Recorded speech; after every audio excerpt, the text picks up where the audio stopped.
So you got cut from your team. It's painful.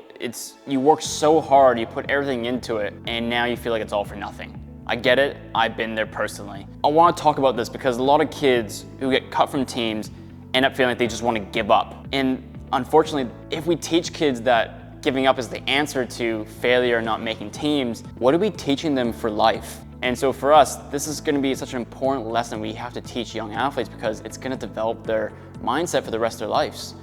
What do you do when you don't get what you want, when you don't get put into the team you want? We're gonna break it down, rebuilding confidence after getting cut from a team. There's 6 steps that I've listed out here that I used personally from when I got cut from a rep team when I was 14 years old. I wanna quickly tell you about that story so you have a better understanding that I know what it feels like. Growing up, my sport was playing rugby union. I grew up playing rugby since I was 3 years old, since I could barely pick up a ball. And by the time I was 14 years old, I made that promise to myself that I want to play professional rugby and play in Australia. That's what I wanted. And so I started the season off that year, working towards a goal. I had that in my head, it was just in my mind.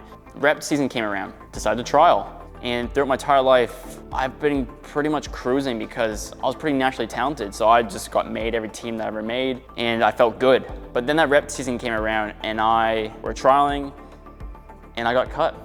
I remember the coach sat us all down on the ground and he just called it name by name. And I was just waiting for my name to be listed off, and I just never heard it. When he finished listing off all the players that made it, I just sunk. I just sat on the grass staring at the ground, and I just felt destroyed. Tears started coming down my face, and as it did, I decided to get up and approach the coach and just asked him, Coach, what can I do next time to make the team? And he told me that, basically I couldn't tackle that well, and I was a bit smaller, so he didn't really see me as much of an asset or valuable to the team, which I get, and I looked back on it, I was quite angry at him at the time. But after he said those things, I said thank you and I walked away. And as I walked away, I just started crying. All my friends and teammates or other players that I knew were all still there and I was just crying, walking back to my car. I didn't speak to a single person walking back. I just walked straight to my car. I got in the car, I just started crying to my dad.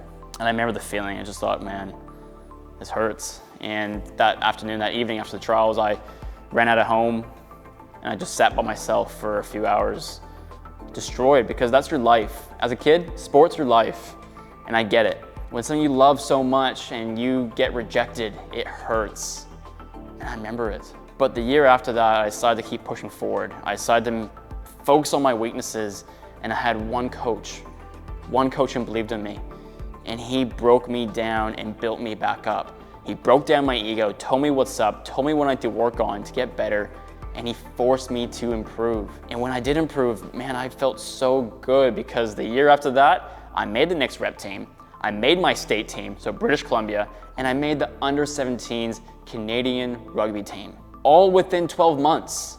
I'm not saying you're gonna have the exact same story as me, but I'm saying is don't define yourself from one team. Don't define yourself from getting cut from just one team because you don't know what that experience can do for you. But it's up to you what you decide what to do with that moment. Success or failure doesn't define you, but it's what you do afterwards. And from that moment on, man, I look back and I was so proud of myself. 15, 16 years old, and I did that. I bounced back, and I remember that, and I still have that within me, and I still replicate that same emotional response that every time I get rejected, I keep moving forward, I keep pushing, and for me, that was a defining moment of my character, and I will forever be grateful for the decisions that I made to keep pushing through. And that made me more who I am today. So parents, if you're hearing this, don't hide your kids away from failure. Help them build resilience to get through it because it is so valuable. So I got 6 steps here that I want to break down for you and tell you about how I personally got through being cut from a team and making Team Canada the following year. And I want you to be able to do it too, but with these 6 steps. So let's break it down. So step number 1, feel it and accept it. Now what that means is the moment you get cut, it's gonna hurt. You're gonna feel sad, you're gonna feel angry, you're gonna feel frustrated. And I remember those feelings still to this day. But what you gotta do is feel it's gonna hurt, you gotta feel it, and accept that's how you're gonna feel for a little bit. But what I don't want you to do is dwell on it and extend the process of being in pain.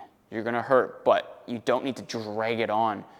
Give yourself 24 hours to really feel it, accept it, and then we gotta move forward now. We gotta get back on track because the more you feel upset, angry, and sad, you're not getting better from that, and you're not gonna get better by playing the victim card, being like, Oh, why does this always happen to me? Why did it happen to me? Why do I have to get this bad end of the straw? When you do that, you're accepting failure. You're accepting defeat. For me, and high-level athletes or high-level individuals, we don't accept defeat. We feel it, accept it, now let's get back on track, let's take action, let's move forward, okay? So step number 2, reframe the situation. So for me, when I first got cut, yeah, I was pretty upset, and it was a defining moment, but once I realized, man, this moment right here when I got cut, I'm gonna use this to fuel me. Reframe it now. Let's reframe it as, okay, this is what I struggled with, this is why I got cut, so let's go on and build on that. This moment right now will define me when I get through it. This moment won't define me because I failed, but it's going to define me because I'm going to get through it and be better and stronger from the situation. So that's moving into step number 3. Let's get feedback.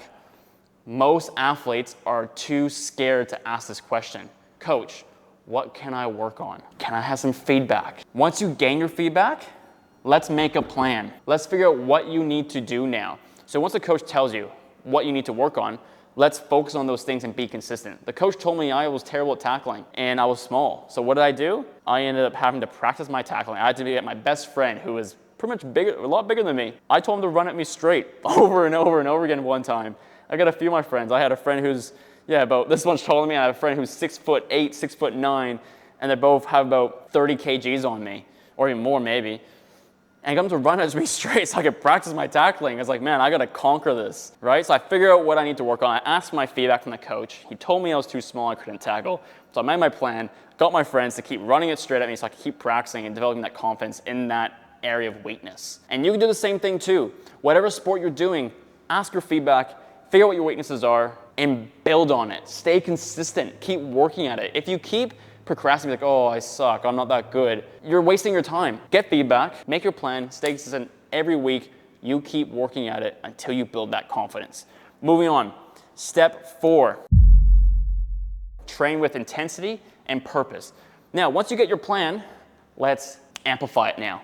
Let's train with intensity, let's train with purpose, let's put your heart into it now. Don't sit back, sit on your ass, feel upset about yourself, put an intensity in. So once you know your plan, push, right? You know what you gotta do, let's work hard now. Let's put the effort in. That's the growth and fixed mindset here. If we focus on, oh, I gotta be perfect, everything's gotta be easy to me, yeah, well, none of this matters then. Getting a growth mindset, be like, I'm gonna push myself hard, challenge myself, be uncomfortable so I can get better. But you have to do that with intensity and purpose. Everything you have to do has to be for a reason, for a purpose. No wasted seconds, minutes, hours of your day need to be wasted on things that don't matter. Focus on what you can do and put purpose and intensity into it and execute at a high level. Build mental toughness. That wraps in a bit more what I just said before about growth and fixed mindset. If you want to have mental toughness and build resilience, you have to reframe what failure and success looks like to you. Success and failure doesn't define you. It's opportunities to learn and grow. So for me, I constantly had to keep pushing through the failures that whole entire year. The whole entire year from being cut to making Team Canada, I had to deal with bullying. I remember my teammates didn't really like me, but I just kept showing up. I kept putting in. And then the high school team came around. That's the year that coach broke me down to build me back up. He forced me to get better. He challenged me. I had to build toughness in the areas that he was damaging my ego, but it broke me down so I can figure out, what do I need to get better now? And so what I did was, every game I came up with resilience and toughness, like no one's gonna stop me. In the grand final match in our high school game, I had other players on the other team trying to injure me. I came up with contusions in my calf, unable to walk for a week or two from that game, but they couldn't stop me. And I love that I had mental toughness. They tried to break me down, they tried to hurt me, and I never gave up. They saw me as a threat. They wanted me out of the game, but I never quit. And I took pride on that. It's like, you're not getting me off this field. And I kept pushing forward. It felt so good because when we ended up winning by 2 points that game, man, I remember every second of that game, my best mates, my teammates, that team. That's a memory now that I have in me that I didn't give up. I pushed all the way through to win this for my team. Take pride in yourself for not quitting. Always push through. Step 6, let's get you back in the game. Once you take off all these other steps, get yourself back on that field, back in that court, back in the sport that you play, and start performing and showing the new level of confidence, new level of skill, and new level of character and mindset that you have and implement into the game. Bring yourself to a higher level, prove what you can do, prove everyone wrong who said you're not good enough. Prove that coach wrong, prove everyone else wrong that didn't believe in you. You need to believe in yourself, but you gotta take the steps. I hope you found today's video really helpful, motivational, inspiring, from my point of view, but also I know what it's like to be cut from the team and how to rise from the occasion, how to get better, how to dig yourself out of the dirt to rise again. It's such a powerful moment for kids to be able to do that. Parents, do not hide your kids away from failure and struggle. Let them embrace it, feel it, and help them, support them to become the person they need to be to execute and achieve success in life and in sport. Like I said, if you enjoyed it, leave a comment, subscribe to our channel. It helps us so much to be able to spread our message across to help athletes just like you become more confident, more resilient, and happier